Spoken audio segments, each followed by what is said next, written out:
Welcome to my YouTube channel. Neutral और earth में कितना वोल्टेज होता है, इस टॉपिक में बात करेंगे। चैनल को लाइक और शेयर करें और सब्सक्राइब जरूर करें।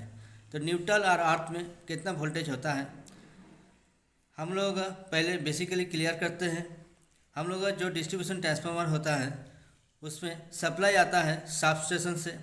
इनपुट कनेक्शन होता है डेल्टा साइड में, ये डेल्टा साइड। आउटपुट कनेक्शन होता है स्टार साइड, ये आर फेस, ये वाई फेस, ये बी फेस। तीनों लीड को मिला के एक कॉमन पॉइंट किया जाता है जिसको हम लोग न्यूट्रल बोलते हैं। अभी मानिए हम लोगों का जो घरों में लाइन आता है वो हम लोग कुछ आर फेस से लाइन आता है, कुछ वाई फेस से लिया है, कोई बी फेस से लिया है, या इंडस्ट्री लाइन में भी यूज़ होता है। तो ये मानिए हम लोगों का आर फेस घर में आया है, यहाँ एक घर में आया है। न्यूट्रल हम लोग यहाँ से लेते हैं और एक अर्थिंग करते हैं सेफ्टी के लिए। इस अर्थिंग को सेफ्टी के लिए किया जाता है। यहाँ पर कुछ न्यूट्रल और अर्थ में वोल्टेज मिलता है। क्यों मिलता है?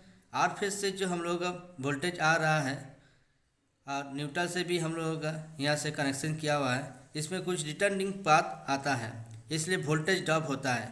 ये वोल्टेज ड्रॉप होने का कारण से अर्थिंग और न्यूट्रल में कुछ वोल्टेज मिलता है।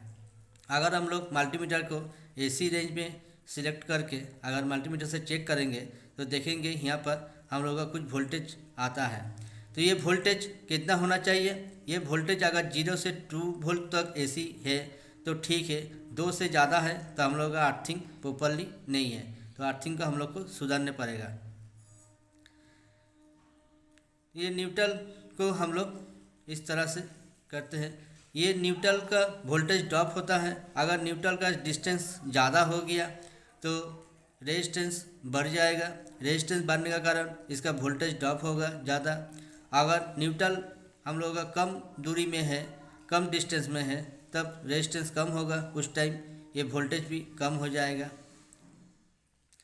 तो इंडस्ट्री लाइन में भी इस तरह के सिस्टम बनाया जाता है।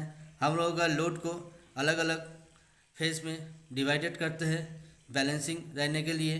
अगर अनबैलेंस रहेगा तो हम लोगों का वोल्टेज यहाँ पर ज़्यादा ड्रॉप होगा और अनबैलेंस का वजह से बहुत तरह से इक्विपमेंट भी ख़राब हो सकता है। यहाँ पर ट्रांसफार्मर में हम लोग एक अर्थिंग करते हैं न्यूट्रल का साथ में। यहाँ एक अर्थिंग करते हैं न्यूट्रल का साथ में। इस अर्थिंग को किस लिए करते हैं, अगर आपको जानना है तो मेरा नेक्स्ट वीडियो देख सकते हैं, उसमें डिटेल्स में दिया हुआ है। तो इसमें थोड़ा सा आपको बेसिक क्लियर करते हैं। ये 0 पोटेंशियल बनाने के लिए, 0 वोल्ट बनाने के लिए हम लोग ये अर्थिंग करते हैं। ये अर्थिंग करने का 3 रीज़न है। एक लाइटिंग और फेस प्रोटेक्शन के लिए, न्यूट्रल अनबैलेंस वोल्टेज के लिए, और फेस फेल या हाई वोल्टेज हो जाने के बाद ग्राउंड हो जाएगा हाई वोल्टेज, इसलिए हम लोग इसको अर्थिंग करते हैं। इसको अर्थिंग बोलते हैं लेकिन ये एक्चुअली ग्राउंडिंग है। अगर ट्रांसफार्मर में अगर होता है तो ये अर्थिंग है। इसको अर्थिंग को हम लोग स्टेप वोल्टेज भी बोलते हैं। अभी आप लोगों का इंटरव्यू में कोई क्वेश्चन किया है स्टेप वोल्टेज किसको बोलते हैं, तो आप लोग इतना बोल नहीं पाएंगे। कुछ टाइम आप लोग बोल सकते हैं न्यूट्रल और अर्थ का बीच में जो वोल्टेज होता है उसी को हम लोग स्टेप वोल्टेज बोलते हैं।